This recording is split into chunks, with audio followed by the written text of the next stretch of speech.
About deduction under section 80C. Today we are going to solve the problems on under section 80C. 80C ಪ್ರಕಾರ ನಾವು ನಿನ್ನೆ ಎಲ್ಲವೂ deductions ನ ನೋಡಿದ್ವಿ, clear ಆಗಿ ಓದಿದ್ವಿ. ಇವತ್ತು ಅದರ ಮೇಲೆ ಅಂಡರ್ ಸೆಕ್ಷನ್ 80C ಮೇಲೆ ಪ್ರಾಬ್ಲಮ್ ನ ಸಾಲ್ವ್ ಮಾಡ್ತಾ ಹೋಗೋಣ. ಯಾವ ಅಂತಂದ್ರೆ ಫಸ್ಟ್ ನಾ ಕ್ವೆಶ್ಚನ್ ತಗೊಂಡಿದ್ದೀನಿ ಯಾರಂದ್ರೆ 2018 KUD question paper 2018 KUD question paper problem number 4. Okay, ಅಲ್ಲಿ ಇಬ್ಬರು ಪರ್ಸನ್ಸ್ ಅದರ ರಾಜ ಮತ್ತು ರಾಣಿ ಅಂತ ಹೇಳಿ ಅದ್ರ ಬಗ್ಗೆ ಡೀಟೇಲ್ ಆಗಿ ನಿಮಗೆ ಕ್ವೆಶ್ಚನ್ ನಾಗ ಎಕ್ಸ್ಪ್ಲೇನ್ ಮಾಡ್ತೀನಿ. Okay, see the question, fourth question. From the following information, compute the amount of deduction allowable under section 80C. There are two persons, Raja, Rani. There are given the items. First item, life insurance premium on own life. Own life ಮೇಲೆ ಇದ್ರೆ ನಿಮ್ಗೆ ಗೊತ್ತಿರೋ ಪ್ರಕಾರ insurance premium own life ಮೇಲೆ ಇದ್ರೆ ಅದೇನಾಗುತ್ತೆ eligible for the deduction ಆಗುತ್ತೆ. Come to the next one, contribution to public provident fund. Public provident fund means PPF. ನೀನು ಹೇಳಿದ್ವಿ ಮಿನಿಮಮ್ ಕಾಂಟ್ರಿಬ್ಯೂಷನ್ 500, ಮ್ಯಾಕ್ಸಿಮಮ್ ಕಾಂಟ್ರಿಬ್ಯೂಷನ್ 1,50,000 ಅಂತ ಹೇಳಿ. ಅವ್ರು ಎಷ್ಟೆಷ್ಟು ಅಮೌಂಟ್ ಕೊಟ್ಟರಲ್ಲ 40,000 ಮತ್ತು 50,000 ಅಲ್ಲಿ ಎಲಿಜಿಬಲ್ ಆಗುತ್ತೆ. Next one, repayment of housing loan 50,000 ಆಗುತ್ತೆ, ಎಲಿಜಿಬಲ್ ಆಗುತ್ತೆ, ಅದಕ್ಕೆ ಅಲೋಬಲ್ ಆಗುತ್ತೆ ಡಿಡಕ್ಷನ್ಗೆ. Next one, tuition fees paid ಅದು ಬರುತ್ತೆ. Actual amount of deduction actual amount of tuition fees will be qualified for the deduction.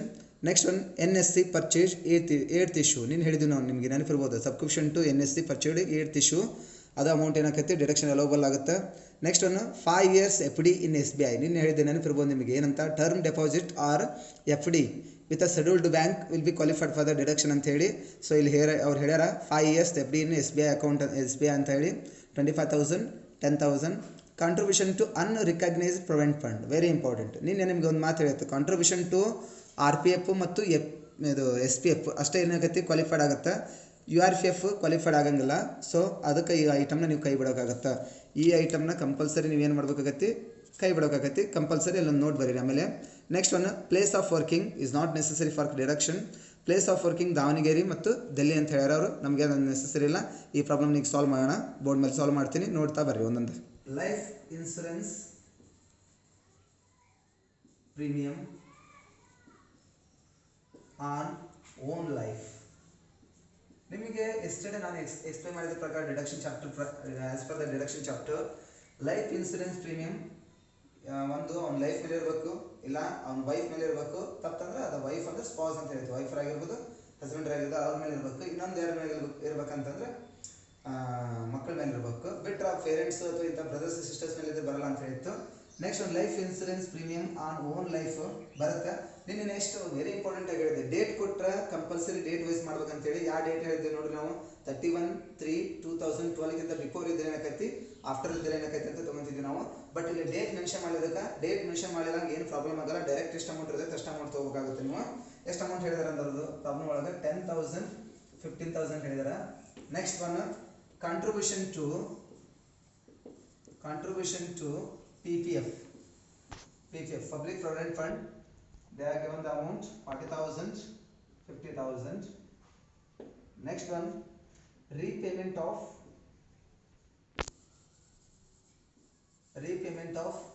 housing loan. Repayment of housing loan rupees 50,000. Next one, tuition fees paid, very important. ನಮ್ಮ tuition fees pay ಮಾಡ್ರಿ. Tuition fees paid 25,000, 10,000. Next one, NSC national savings certificate ಪರ್ಚೇಡ್. NSC ಪರ್ಚೇಡ್ in bracket 8th issue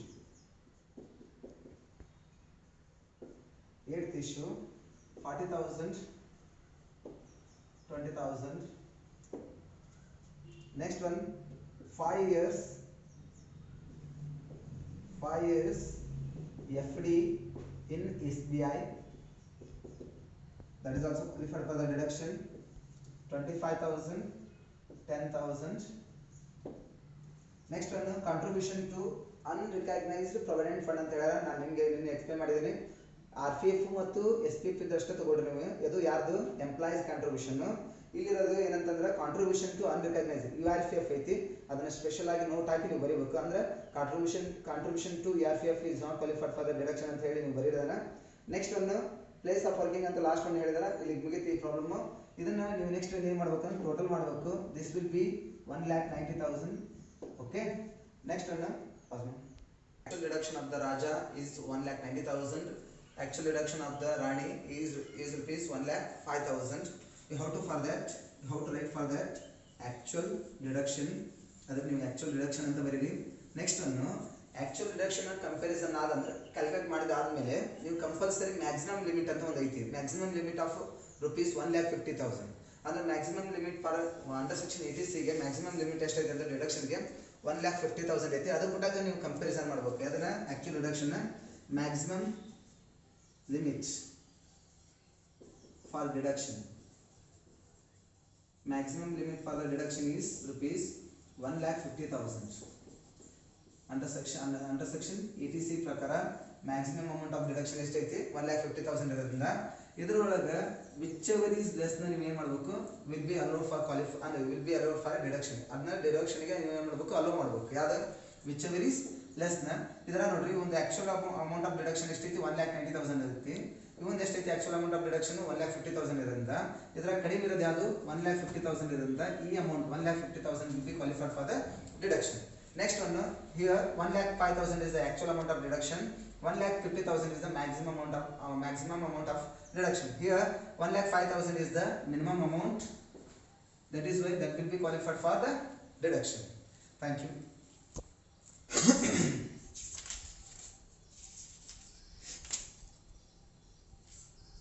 2017 question paper, KVD question paper, problem number 4. Okay. Problem number 5 here. From the particular given below, calculate the amount of deduction allowable in the case of the following individuals under section 80C.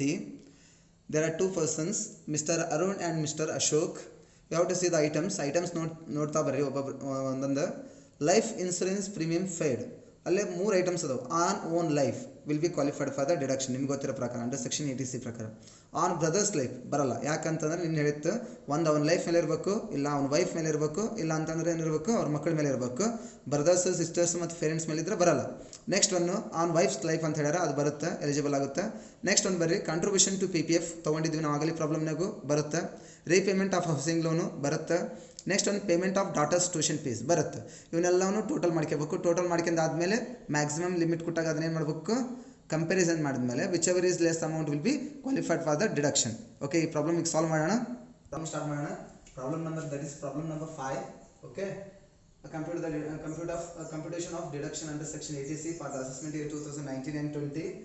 Already you know that there are two persons, Mr. Arun and Mr. Ashok. ಒಂದೊಂದು item ನೋಡ್ತಾ ಬರೋಣ ಯಾವ item ಅಂತ ಹೇಳಿ. ಒಂದಕ್ಕಿರೋದು life insurance premium. Life insurance premium paid. First item ಅವ್ರು ಇದ್ರಾಗ ಹೇಳಿರೋದಂದ್ರೆ 3 item ಕೊಟ್ಟಿದ್ರು ಅವರು. ಒಂದು ಆನ್ ಹಿಸ್ ಓನ್ ಲೈಫ್ ಅಂತ ಹೇಳಿದ್ರು ಅಥವಾ ಆನ್ ಓನ್ ಲೈಫ್ ಅಂತ. ಆನ್ ಓನ್ ಲೈಫ್ ಮೇಲೆ ಇದ್ದಂಥ ಅಮೌಂಟು ಕ್ವಾಲಿಫೈಡ್ ಆಗುತ್ತೆ ಡಿಡಕ್ಷನ್ಗೆ. This amount is 20,000, this amount is 30,000. Next one on brother's life ಅಂತ ಕೊಟ್ಟಿದ್ದಾರೆ ಅವರು, ಅದು ಬರಲ್ಲ, ನಿಮ್ಗೆ ಗೊತ್ತೈತಿ ಕ್ವಾಲಿಫೈಡ್ ಅಂಡರ್ ಸೆಕ್ಷನ್ 80C ಪ್ರಕಾರ ಅದು ಕ್ವಾಲಿಫೈಡ್ ಆಗಲ್ಲ. Next one on wife life, wife's life, on wife's life rupees 15,000 of mister Arun. Okay, ಅಶೋಕಂದಿಲ್ಲ, ಅದನ್ನ ಗ್ಯಾಪ್ ಹಾಕ್ರಿ. ನೆಕ್ಸ್ಟ್ ಒನ್ ಬರೋದು ಅದು contribution to.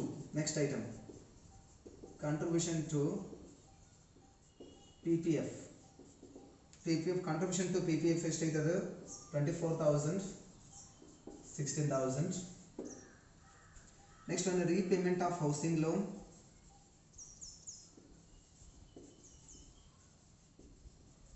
Housing loan rupees 70,000, rupees 25,000. Next one, payment of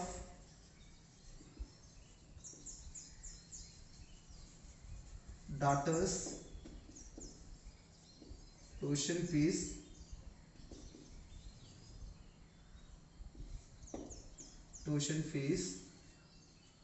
rupees 20,000, rupees 30,000. Next, how to make it total? 1,49,000. This amount is 1,01,000. This is called as actual deduction. ಇದನ್ನು ನಾವೇನಂತ ಕರಿತೀವಿ? actual deduction ಅಂತ ಕರಿತೀವಿ. ಈ actual deduction ನಾವು maximum amount of deduction ಕೊಟ್ಟಾಗ ಏನು ಮಾಡಬೇಕು ಕಂಪ್ಯಾರಿಸನ್ ಮಾಡೋದ್ರಿಂದ or maximum limit of deduction rupees 1,50,000 for the under section ETC. Maximum amount of deduction 1,50,000. So we have to compare both actual deduction and maximum limit of deduction. Here actual amount of deduction of Mr. Arun 1,49,000. Maximum amount of deduction is 1,50,000. Whichever is less will be qualified for the deduction. Whichever is less ಅಂತಂದ್ರೆ 1,49,000 ಅಂದ್ರೆ 1,49,000 1,50,000 comparison ಮಾಡಿದಾಗ 1,49,000. Next amount 1,01,000. ಇದ್ರಾಗ ಯಾವುದು ಕಡಿಮೆ ಇರುತ್ತೆ ಅದೇನಕ್ಕಿರ್ತೈತಿ qualified ಆಗುತ್ತೆ ಅದಕ್ಕೆ ಡಿಡಕ್ಷನ್ಗೆ under section ATC ಪ್ರಕಾರ. 2015 KD question paper problem number 5. You have to see here problem number 5. From the following information provided by Mr. Sandeep, compute the amount of deduction allowable under section ATC for the assessment year 2014 and 15. First they are given first item, life insurance premium paid rupees 25,000 on his own life policy of rupees 2 lakh which was issued prior to 31/3/2012. ನೋಡ್ರಿ very important ಆಗಿ ನಿನ್ನೆ ನಿಮ್ಗೆ ಒಂದು ಮಾತು ಹೇಳುತ್ತೆ life insurance premium ಬಗ್ಗೆ date ಏನೇನು mention ಮಾಡಿದ್ದಂತಂದ್ರೆ before ಮತ್ತು ಆಫ್ಟರ್ ಇದ್ದಾಗ ಎಷ್ಟು ತೊಗೋಬೇಕು ಅನ್ನೋದು ಕ್ಯಾಲ್ಕುಲೇಷನ್ ಹೇಳಿತ್ತು. ಇವನ್ ಪ್ರಾಬ್ಲಮ್ನಾಗೂ ಹೀಗೆ ಹೇಳ್ತೇನೆ ಅಂತ ಎಕ್ಸ್ಪ್ಲೇನ್ ಮಾಡ್ತೇನೆ ಅಂತ. ಬಿಫೋರ್ ಇದ್ರೆ ಎಷ್ಟು, ಆಫ್ಟರ್ ಇದೆ. ಇದು ಬಿಫೋರ್, ಯಾಕಂದ್ರೆ ಫ್ರೈಯರ್ ಅಂತಂದ್ರೆ ಬಿಫೋರ್ ಅಂತ ಅರ್ಥ. ನೆಕ್ಸ್ಟ್ ಒಂದು ಬರ್ರಿ, life insurance premium paid rupees 20,000 on the life of wife, the sum assured is rupees 1 lakh. ನೋಡ್ರಿ ಅದ್ರದ್ದು ಅಮೌಂಟ್ ಎಷ್ಟೈತಿ 1 lakh. ಅವ ಕೊಟ್ಟಂಥ ಪ್ರೀಮಿಯಂ ಅಮೌಂಟ್ ಎಷ್ಟೈತಿ 20,000 ಐತಿ. ನೋಡೋಣ ಅಂತ.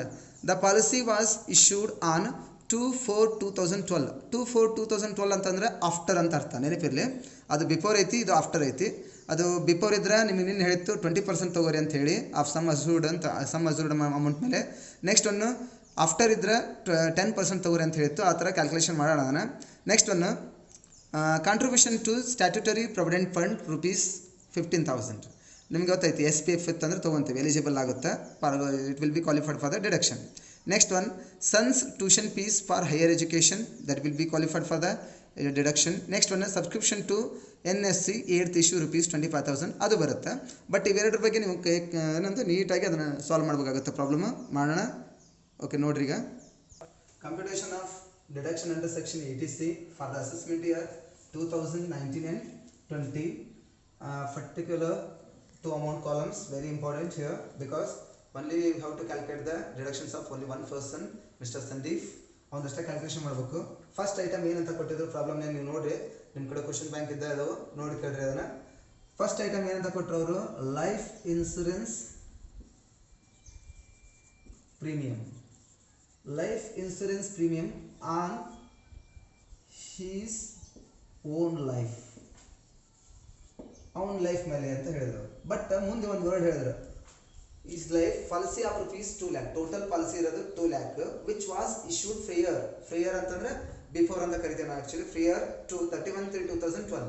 31/3/2012 ಗಿಂತ ಬಿಫೋರ್ ಅಂತ. ಬಿಫೋರ್ ಇದ್ರೆ ನಿಮ್ಗೆ ಹೆಂಗೆ ಮಾಡ್ಬೇಕಂತ ಲೆಕ್ಕ ಬರ್ತೈತಿ. ಬಿಫೋರ್ ಇದ್ರೆ 20%, ಆಫ್ಟರ್ ಇದ್ರೆ 10% ಆಫ್ ದ ಪಾಲಿಸಿ ಅಮೌಂಟ್. ಹಂಗಂದ್ರೆ ನಾವು ಇಲ್ಲಿ ಕಂಪ್ಯಾರಿಸನ್ ಮಾಡ್ತೇವೆ, ಕ್ಯಾಲ್ಕುಲೇಷನ್ ಹೆಂಗೆ ಮಾಡ್ತೇವೆ ಅನ್ನೋದು ನೋಡ್ರಿ. ಇಲ್ಲಿ 20% of sum assured, okay, 20% of they are given the policy amount 2 lakh. 2 lakh amount ಕೊಟ್ಟಿದ್ದಾರೆ ಅವರು. 2 lakh ಇಂದ 20% ತೊಗೊಂಡ್ರು ಅಂತಂದ್ರೆ ನಮ್ದು ಎಷ್ಟಾಗುತ್ತೆ, ಇಲ್ಲಿ 40,000 ಆಗುತ್ತೆ. ನೆಕ್ಸ್ಟ್ ಒನ್ ಅವರು ಆ್ಯಕ್ಚುಯಲ್ ಅಮೌಂಟ್ ಆಫ್ ಪ್ರೀಮಿಯಂ ಎಷ್ಟು ಕೊಟ್ಟಾರ ನೋಡ್ರಿ. Actual amount of premium, actual amount of premium ಎಷ್ಟೈತಿ 25,000. ಇದ್ರಾಗ ನಾವು ತೊಗೋಬೇಕಾಗಿದ್ದು ಯಾವ್ದಂತಂದ್ರೆ whichever is less. Whichever is less ಅಂತಂದ್ರೆ ಯಾವುದು 25,000, ಅದನ್ನ ಔಟರ್ ಕಾಲಮ್ ಬರೀ. ಕ್ಲಿಯರ್ ಆಯ್ತು ಎಲ್ಲರಿಗಿದೆ. ನೆಕ್ಸ್ಟ್ ಒಂದು ಬರೋಣ, ಎರಡನೇ ಐಟಮ್ ಅದು ಸೇಮ್, ಲೈಫ್ ಇನ್ಸೂರೆನ್ಸ್ ಪ್ರೀಮಿಯಂ.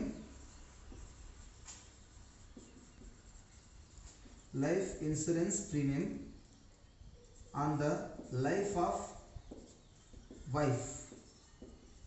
ಅವನ ವೈಫ್ ಮೇಲೆ ಆ ಇನ್ಸೂರೆನ್ಸ್ ಪ್ರೀಮಿಯಂ ತೊಗೊಂಡಿದ್ದಾನೆ ಅವನು. ಅದೇನಾಗುತ್ತೆ ಅಂತಂದ್ರೆ ಅದು ಬಿಫೋರ್ ಇಲ್ಲ ಆಫ್ಟರ್ ಐತೆ. ಅಂದ್ರೆ ಅವ್ರು ಒಂದು ಡೇಟ್ ಮೆನ್ಷನ್ ಮಾಡಿದ್ರು. ಇಲ್ಲಿ ಡೇಟ್ ಮೆನ್ಷನ್ ಮಾಡಿದ್ದು ಬಿಫೋರ್ 31/3/2012 ಅಂತ ಹೇಳಿ. ಬಿಫೋರ್ 2012 ಅಂದರೆ ಬಿಫೋರ್ 2031/3/2012 ಅಂತ ಹೇಳಿದ್ರು ಅವರು. ಬಟ್ ಇಲ್ಲಿ ಒಂದು ಡೇಟ್ ಮೆನ್ಷನ್ ಮಾಡಿದವರು ಆನ್ ಯಾವಾಗ ಅಂತ ಪಾಲಿಸಿ ವಾಸ್ ಇಶ್ಯೂಡ್ ಆನ್ 2/4/2012 ಅಂದರೆ ದಿಸ್ ಈಸ್ ಆಫ್ಟರ್ ಅಂತ ಹೇಳಿ. ಆಫ್ಟರ್ ಇದ್ರೆ ಎಷ್ಟು ಪರ್ಸೆಂಟ್ ತೊಗೋಬೇಕು ನೀವು ಕ್ಯಾಲ್ಕುಲೇಷನ್ ಒಳಗೆ 10% ಆಫ್ ಸಮ್ ಅಸ್ಯೂರ್ಡ್ ಅಂತ ತೊಗೊತೇವೆ ನಾವು ಅಶ್ಯೂರ್ಡ್ ಅಂತ ಹೇಳಿ. So 10% on total amount of policy ಎಷ್ಟೈತೆ ನೋಡ್ರಿ ಅದು amount of policy 1 lakh. 1 lakh ಮೇಲೆ 10% ಮಾಡಿದ್ರೆ ಎಷ್ಟಾಗ್ತದೆ 10,000. ನೆಕ್ಸ್ಟ್ ಒಂದು ಇದ್ರಾಗ ಏನು ಕಂಪ್ಯಾರಿಸನ್ ಮಾಡ್ಬೇಕು ನೀವು ಆ್ಯಕ್ಚುಯಲ್ ಅಮೌಂಟ್ ಆಫ್ ಪಾಲಿಸಿ ಅಥವಾ actual amount of premium. Okay, actual amount of premium ಎಷ್ಟೈತೆ ಅದು 20,000. ಇದರೊಳಗೆ ಯಾವ್ದು ಕಡಿಮೆ ಇರುತ್ತಲ್ಲ ಆ ಅಮೌಂಟ್ನ ನಾವು ಏನು ಮಾಡ್ತೀವಿ ಇದು ಡಿಡಕ್ಷನ್ ತೊಗೊತೀವಿ ನಾವು. ಇದರ ಕಡಿಮೆ ಇರೋಂಥ ಅಮೌಂಟ್ ಅಂದರೆ 10,000. ಆ 10,000ನ ಔಟರ್ ಕಾಲಮ್ ಬರೋಣ. ಕ್ಲಿಯರ್ ಆಗ್ತಾ ಎಲ್ಲರಿಗೂ ಇದು. ನೆಕ್ಸ್ಟ್ ಒಂದು ಥರ್ಡ್ ಐಟಮ್ ಕೊಟ್ಟಿರೋದವ್ರು ಏನಂತಂದ್ರೆ contribution to SPF statutory provident fund amount they are given. Direct amount will be qualified for the actual amount will be qualified for the deduction 15,000. Next ಒಂದು son's tuition fees for the higher education that will also qualify for the deduction. Son's tuition fees for higher education paid rupees 38,000. Next one, subscription to NSC in bracket 8th issue rupees 25,000. And after that you have to make it total amount 1,13,000. ಈಗ ಒಂದು think ಏನಂತಂದ್ರೆ if it is more than 1,50,000 1,50,000 ಜಾಸ್ತಿ ಇದ್ದಾಗ comparison ಮಾಡಿರಿ. ಏನಂತ ಗೊತ್ತಿಲ್ಲ ನಿಮಗೆ actual amount of deduction comparison of maximum limit of deduction is rupees 1,50,000. Actual amount of deduction ಮತ್ತು ಮ್ಯಾಕ್ಸಿಮಮ್ ಲಿಮಿಟ್ನ ಕಂಪ್ಯಾರಿಸನ್ ತಗೋರಿ. ಯಾವಾಗ if it is more than 1,50,000 1,50,000ಕ್ಕಿಂತ ಜಾಸ್ತಿ ಇದ್ದಾಗ ಯಾವುದು ಆ್ಯಕ್ಚುಯಲ್ ಅಮೌಂಟ್ ಆಫ್ ಡಿಡಕ್ಷನ್. ಒಂದು ವೇಳೆ 1,50,000ಕ್ಕಿಂತ ಕಡಿಮೆ ಇತ್ತಂತಂದ್ರೆ that amount will be qualified for the deduction. ಆದ ಅಮೌಂಟ್ ಏನಾಕತಿ ಕ್ವಾಲಿಫೈ ಆಗತ್ತೆ. ಕ್ವಾಲಿಫೈಯಿಂಗ್ ಅಮೌಂಟ್ ಅಂತ ಬರಿಬಿಟ್ರೆ ಸಿಂಪಲ್ ಆಗಿ ಮುಗೀತು ಇಷ್ಟೇ. ಸೊ ಇದಕ್ಕೆ ಈ ಬಂದಂಥ ಅಮೌಂಟ್ಗೆ ನೀವೇನಂತ ಬರೀರಿ ಕ್ವಾಲಿಫೈಯಿಂಗ್ ಅಮೌಂಟ್ ಫಾರ್ ಡಿಡಕ್ಷನ್ ಅಂತ ಬರೀರಿ. ಇಷ್ಟ ಫಿನಿಶ್.